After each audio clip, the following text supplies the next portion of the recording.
Grand Rising, good afternoon, good evening to wherever you are in the world. Thank you for watching, your time and your energy that is spent in learning with me on how to operate commercially. So first and foremost, I do want to say thank you for everyone's kind words. I know I haven't had time to read all the comments and respond, but I do have a team. It's not just me. It's a team of us that are learning this information together and with the rest of you that are watching the video. So thank you again for your time and your energy. Thank you for giving me the feedback to help me comprehend that the information that is being disseminated is clear and concise.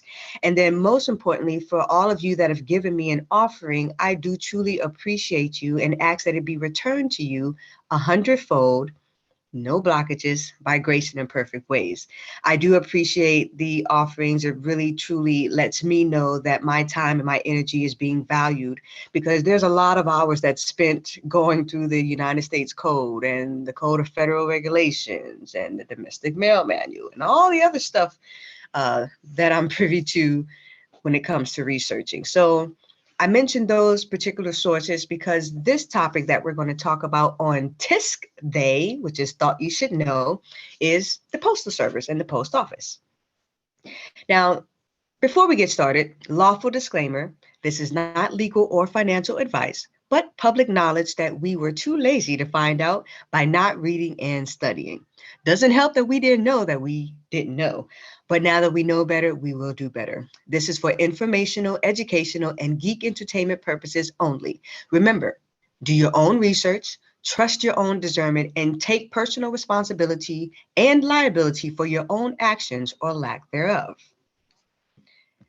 Now, a lot of people think that the post office and United States Postal Service is one and the same, when in fact they are two separate entities. And a lot of history has to be researched to understand the difference between the two. The post office is under common law, and the United States Postal Service is a business-like entity formulated under the United States for the purpose of transmitting mail and post. Now, as you can see here, these are some definitions that I researched, trying to gain a better understanding of the code and laws that I was delving into, let us say. And I looked up the etymological definition of these words so that we can have a better understanding of not only their history, but in the manner of which we're using them today and how the historical definition still applies, even though we have modern definitions for them today.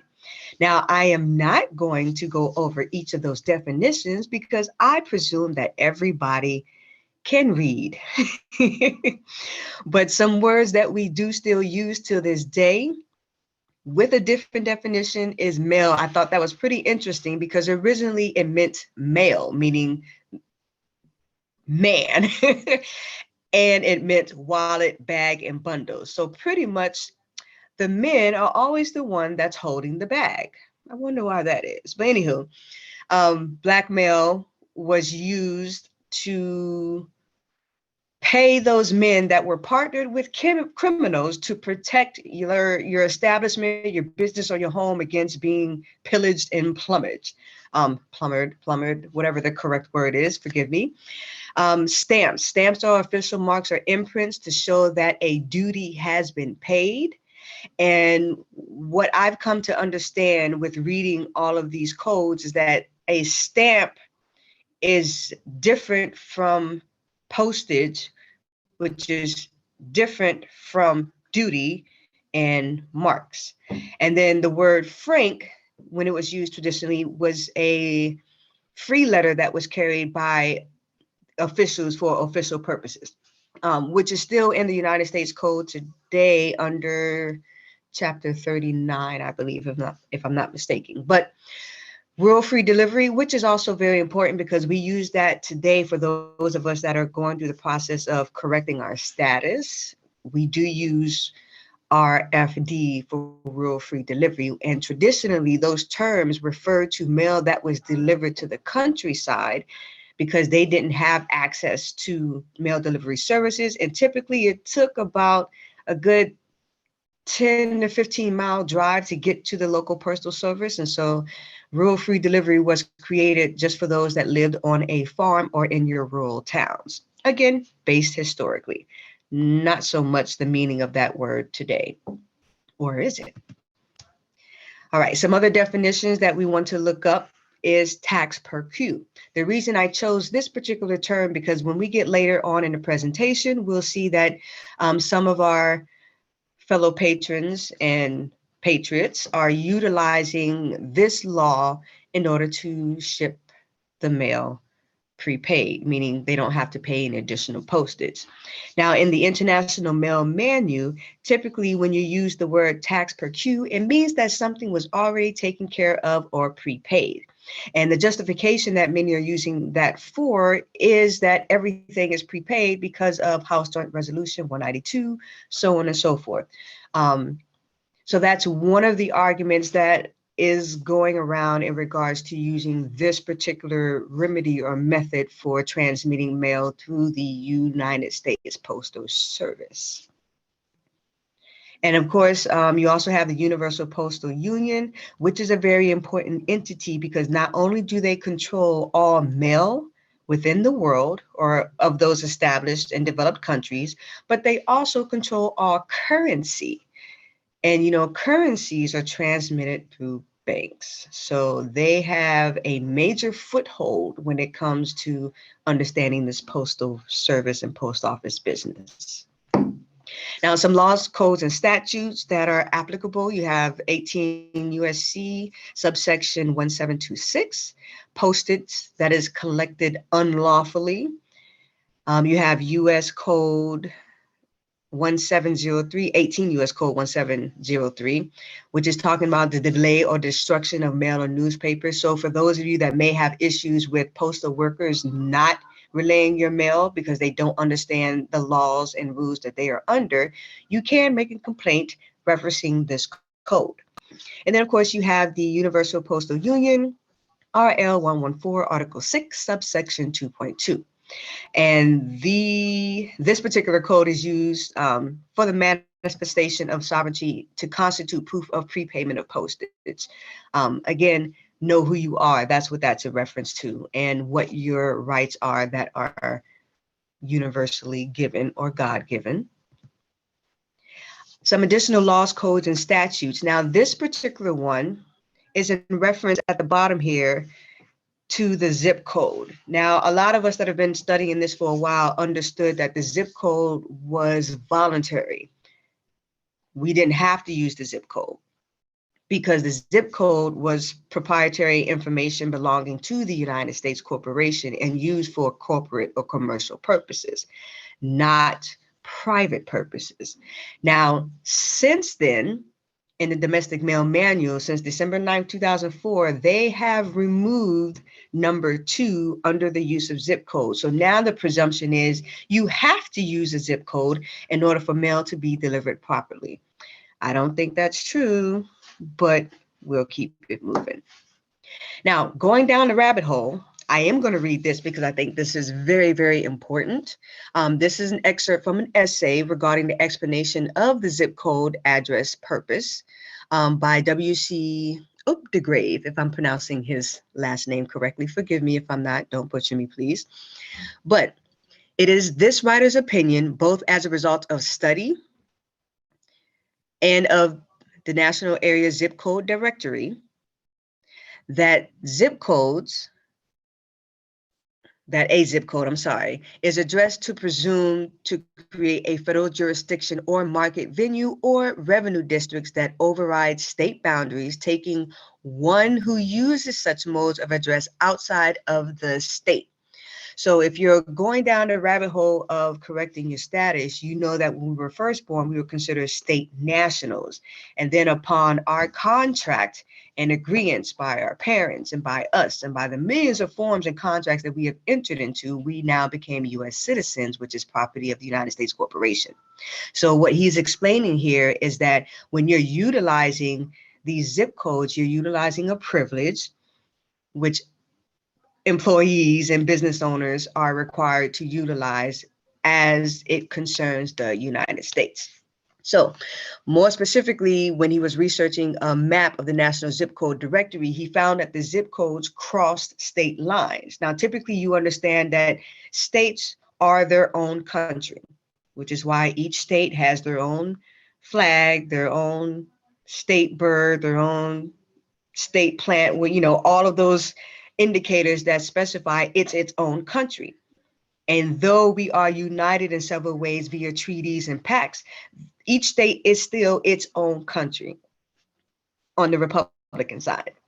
So that's another rabbit hole that we're not going to go down today. But again, in this gentleman's opinion, use of the zip code based on facts and reading the orders of the Treasury, as well as the zip code manual, it states that zip codes, again, are federal jurisdiction, market venue, or revenue districts.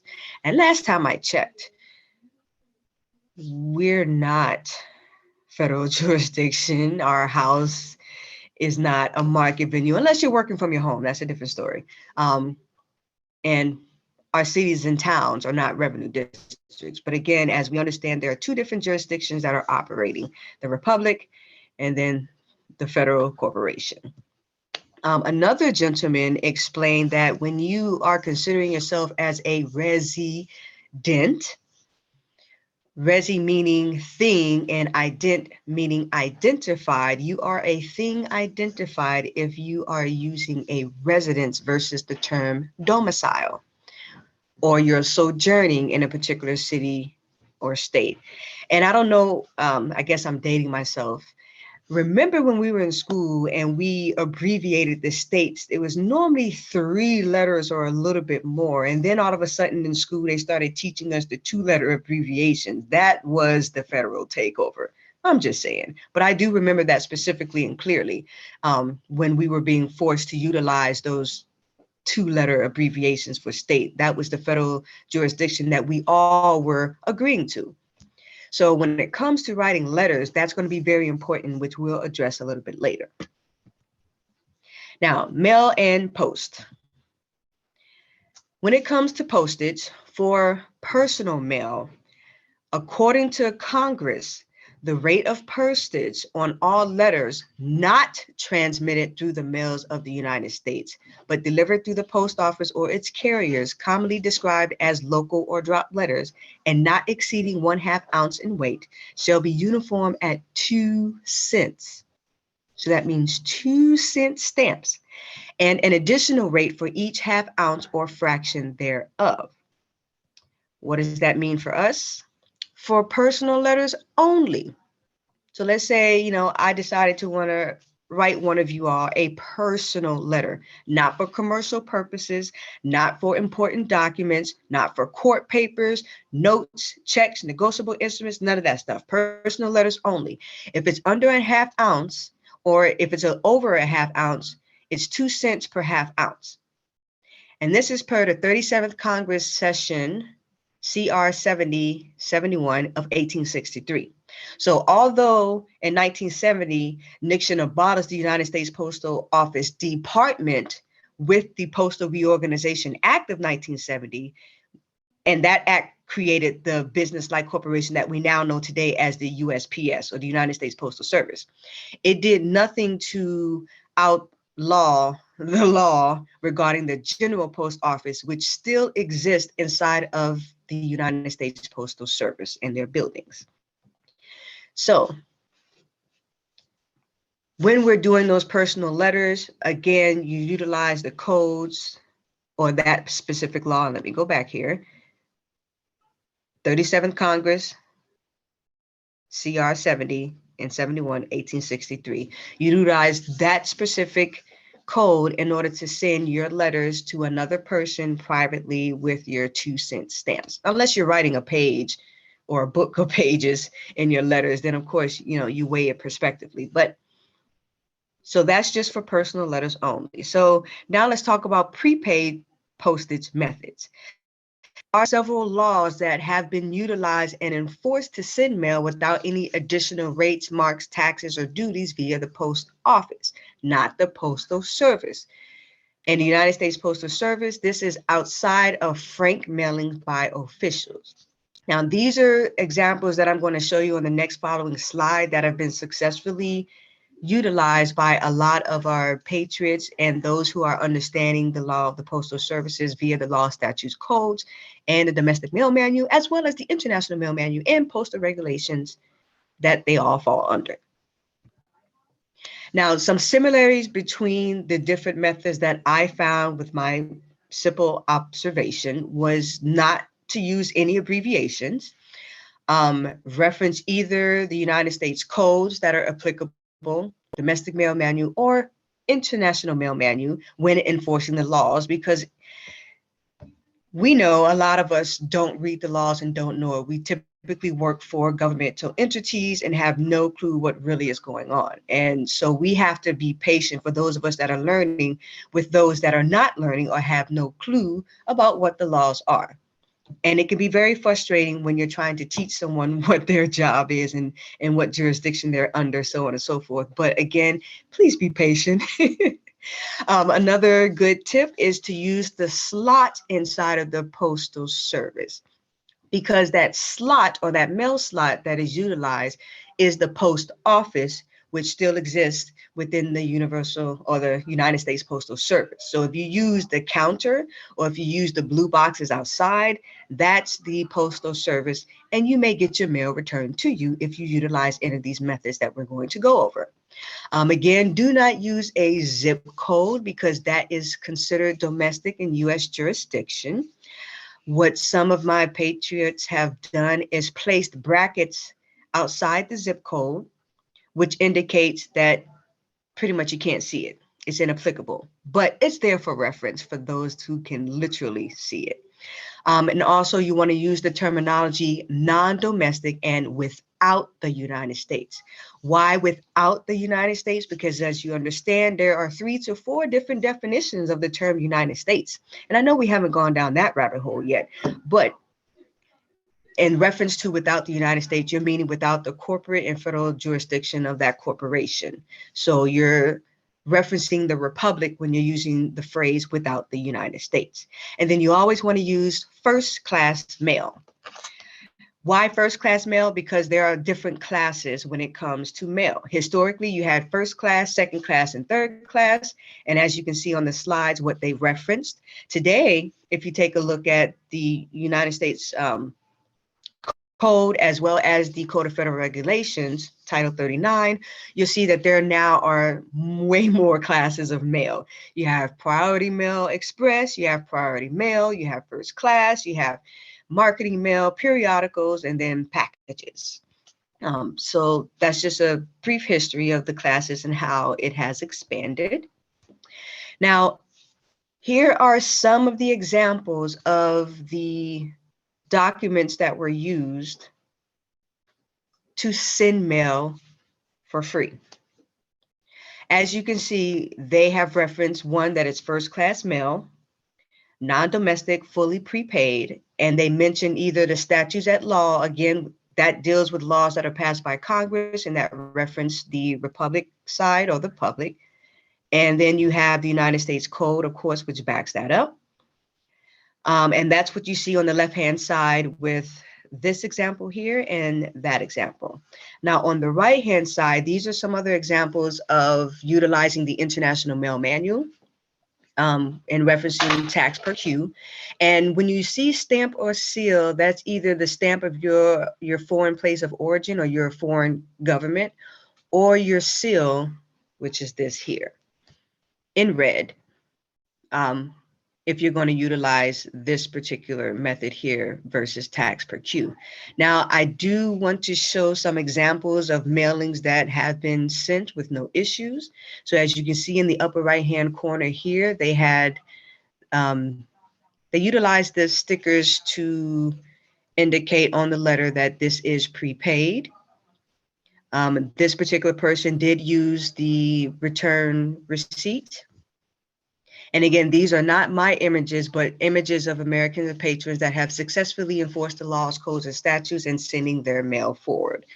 So I want to give them their just due. Here's another example of mail that was sent certified. They utilized the Universal Postal Union rules, stamping their seals. On the left-hand side, as you can see, they used the General Post Office, so it was specifying that they were in the judicial district or utilizing the General Post Office and not the United States Postal Service. They indicated that they are a living man. Another way to do that would be the same way that you would write down your beneficiary's signature. You can do it that way as well. They use the term care of. Now, this particular person did use abbreviations for Southeast. Typically, the rule is don't use any abbreviations, spell everything out. And then, of course, they put Seattle, Washington State, which those of you know, Washington State is different than the state of Washington. Rural free delivery, and they put that code there, non-domestic, zip exempt without the United States. And then, of course, they put some additional codes here to protect and to reserve their rights. So again, these are just a few examples. If you scour the internet, I'm pretty sure you can find more, or if you join groups of those of us that are on the same cause and purpose and journey, you'll pretty much find a lot more. Now, I do want to give a warning. In my research, I come across this lovely email called Postal Clerk Information for those that are using the tax per queue at the counter to mail their things off prepaid. As you can read, they're warning pretty much all postal clerks to be on the lookout for those that are utilizing the tax per queue rule in accordance with the Universal Postal Union. Now, it still applies because the United States is still under the jurisdiction of the Universal Postal Union. So these rules still apply. Again, that's just my common sense personal opinion, but make sure you do your own research. But just know that when the people do start to rise up and to enforce the laws, they come up with stuff like this. So just wanted to give you guys a heads up in regards to using the particular tax per queue or the Universal Postal Union rule with the seals, so on and so forth. And as you can see, they have an example there. So you can stay away from that one. There's plenty of others that you can utilize that are very much applicable. Now, again, a lot of the resources that I am still currently reading fall under the Universal Postal Union, 18 United States Code, 39 Code of Federal Regulations, the International Mail Manual, as well as the Domestic Mail Manual, Postal Regulations, the Postal Reorganization Act of 1970, the Post Office Act of 1836, and you can just go to USPS.gov. They have a lot of archived information in regards to the Domestic Mail Manual and the International Mail Manual listed right on their website as well. So again, if you would like a PDF of the postage templates that are being used, you're more than welcome to send us an email request at risingangels23@gmail.com. Again, for any of the PDFs or any questions, or if you want to share your knowledge and wisdom, which we do welcome, because we are in this together. That's what unity consciousness is all about. So if you have any additional information that you would like to help enlighten us, or if you want me to disseminate that information because you don't want to be on the camera, I'll be more than happy to. But thank you again. And if this was of value to you, if you want to, if you can, send a love offering. If not, you can send me some good vibes through the universe. That is just as powerful and important as well. My Cash App is Blue Light Angel. My public name is Najim Lewis, and Najim means morning star. So that's why I tell everyone to call me Star.